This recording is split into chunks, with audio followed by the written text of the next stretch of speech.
চাপাচাপি ঘুরতে যখন ওইদিকে যাও হ্যাঁ ঘুরতে ওইদিকে চলে যাও এখানেই চাপাচাপি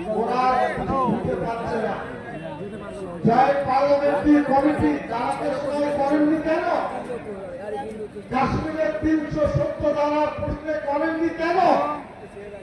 নোটবন্দির সময় করেননি কেন? সিটিজেনশিপ অ্যাক্টের ব্যাপারে করেননি কেন? এই কারণে এর প্রতিবাদ লাইভ দিচ্ছে, টিভি লাইভ দিচ্ছে, পিছনে টিভি লাইভ দিচ্ছে। ক্রিকেট গ্রাউন্ডে লাগবে, তবে আমরা খুব ভালো দোয়া করুন। ইনশাআল্লাহ আগামী অক্টোবর নভেম্বরে ইনশাআল্লাহ ক্রিকেট আমরা সমাপ্ত ভাগ করে বলবো।